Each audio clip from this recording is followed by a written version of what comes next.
وَإِذْ يَعِدُكُمُ اللَّهُ إِحْدَى الطَّائِفَتَيْنِ، اور یاد کرو جب کہ اللہ تعالیٰ تم سے وعدہ کر رہا تھا کہ ان دونوں گروہوں میں سے ایک پر تمہیں ضرور فتح دے گا، لشکر اور قافلہ۔ اب یہ تمہارا چوائس ہے کدھر جانا چاہتے ہو، یہ تھا ٹیسٹ، وہی مورال کا اندازہ کرنا ساتھیوں کو۔ اس میں کہا گیا کہ وعدہ یہ حضور نے بتا دیا تھا، اللہ کا وعدہ ہے کہ ایک جو ہے اس پر تمہیں ضرور فتح حاصل ہوگی۔ اس کے باوجود وہ لوگ جو مصلحت بین تھے وہ کہہ رہے تھے کہ ہمیں قافلے کی طرف چلنا چاہیے نہ کہ لشکر کی طرف۔ وَإِذْ يَعِدُكُمُ اللَّهُ إِحْدَى الطَّائِفَتَيْنِ أَنَّهَا لَكُمْ وَتُوَدُّونَ أَنَّ غَيْرَ ذَاتِ الشَّوْكَةِ تَكُونُ لَكُمْ، اور تم چاہتے تھے کہ اس لشکر کی طرف جاؤ اس پر تمہیں فتح حاصل ہو جس میں کانٹا بھی نہ چبھے۔ 40 اگر ان کے محافظ ہیں تو آرام سے جا کے ہم ان کو 313 آدمی ہیں، ہم ایک ایک کے لیے 6 آدمی، بلکہ 7 8 آدمی ہو جائیں گے تو کوئی معاملہ ہی نہیں۔ تو تم چاہتے تھے جس میں کانٹا لگنے کا اندیشہ نہ ادھر چلے۔ وَيُرِيدُ اللَّهُ أَن يُحِقَّ الْحَقَّ بِكَلِمَاتِهِ وَيَقْطَعَ دَابِرَ الْكَافِرِينَ، اور اللہ یہ چاہتا تھا کہ حق کا حق ہونا واضح کر دے اپنے کلمات کے ذریعے سے۔ اللہ کا ہر کلمہ جو ہے وہ کسی نہ کسی واقعے کی بنیاد ہوتا ہے، اللہ کا ہر کلمہ کن جو ہے وہ کسی شے کی تخلیق کی بنیاد ہے۔ تو اللہ تعالیٰ اپنے اس جنگ جو اب ہونے والی ہے اس کے ذریعے سے واضح کر دینا چاہتا ہے کہ حق پر کون ہے، باطل پر کون ہے۔ لِيُحِقَّ الْحَقَّ وَيُبْطِلَ الْبَاطِلَ، تاکہ اللہ حق کا حق ہونا ثابت کر دے اور باطل کا باطل ہونا ثابت کر دے۔ وَلَوْ كَرِهَ الْمُجْرِمُونَ، چاہے مجرم جو ہے اسے پسند نہ کریں، ان کو ناگوار ہو۔ اِذْ تَسْتَغِيثُونَ رَبَّكُمْ فَاسْتَجَابَ لَكُمْ أَنِّي مُمِدُّكُمْ بِأَلْفٍ مِّنَ الْمَلَائِكَةِ مُرْدِفِينَ، اور جب تم مدد مانگ رہے تھے اللہ سے، فریاد کر رہے تھے کہ اللہ، یہ اصل میں حضور صلی اللہ علیہ وسلم کی وہ کیفیت ہے کہ جب میدان بدر میں پہنچ گئے ہیں تو پھر ادھر لشکر قریش کا آ گیا، ادھر ایمان والوں کا ہے، تو اس ترقی درمیانی کسی جگہ پر ایک گھاس پھوس کی جھونپڑی بنا دی گئی، حضور اس میں تھے۔ حضرت ابوبکر تلوار ننگی لے کر وہاں پر حفاظت کے لیے کھڑے تھے۔ اس میں حضور نے زندگی کا طویل ترین سجدہ کیا، اے اللہ میری 15 برس کی محنت یہ ہے جو یہاں میں میدان میں آ گئی ہے، اے اللہ اگر یہ ہلاک ہو گئے تو قیامت تک تیرا نام لینے والا کوئی نہیں ہوگا، کیوں؟ میں آخری رسول ہوں، میرے بعد تو کوئی رسول نہیں،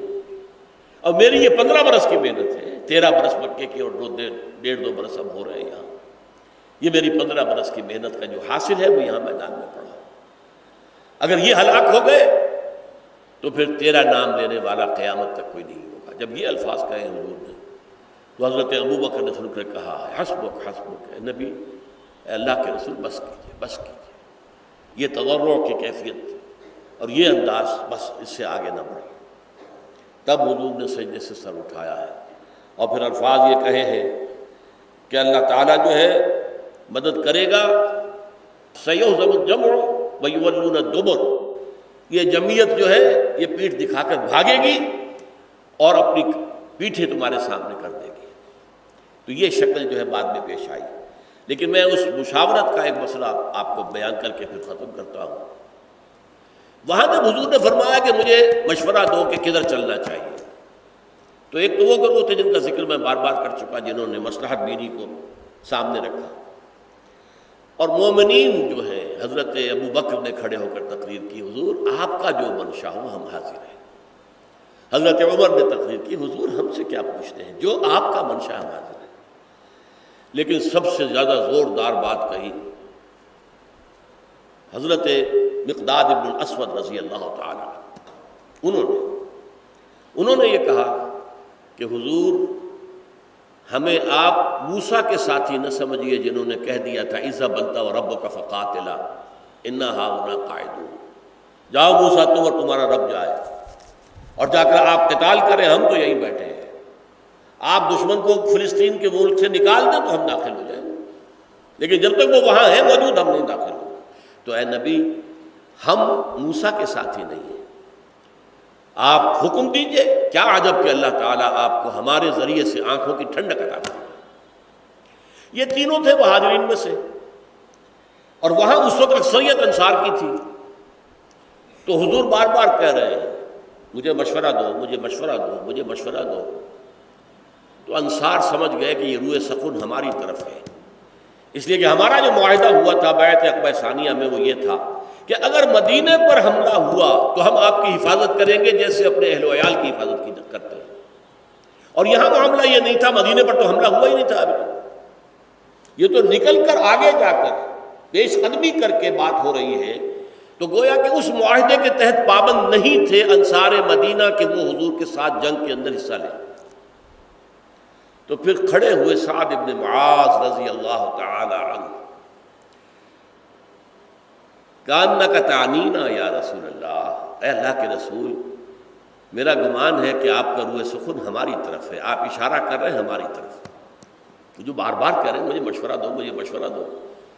اور مہاجرین نے تو کھڑے ہو کر بڑی عمدہ تقریریں کر بھی دی ہیں، پھر بھی آپ کہہ رہے ہیں۔ تو کانک تعنینا، گویا کہ آپ کا روئے سخن ہماری طرف ہے۔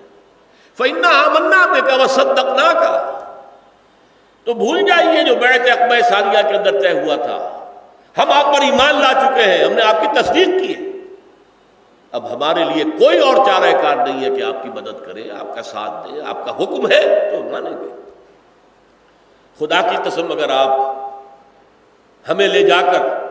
اور سمندر کے کنارے کھڑے ہو کر سمندر میں آپ اپنی اونٹنی ڈال دیں گے، ہم بھی ڈال دیں گے، اور خدا کی قسم اگر آپ ہمیں صنعاء تک لے کر جائیں گے، ہم اپنی اونٹنیوں کو دبلا کر دیں گے لیکن آپ کے ساتھ جائیں گے۔ بس اس تقریر کے بعد چونکہ حضرت سعد بن معاذ یہ چونکہ سردار تھے قبیلہ اوس کے، دو ہی قبیلے سے اہل اسلام اہل ایمان جو انصار تھے، قبیلہ خزرج، قبیلہ اوس کے سردار یہ تھے۔ تو ایک کی طرف سے جب یہ بات آ گئی آپ نے فرمایا اچھا ٹھیک ہے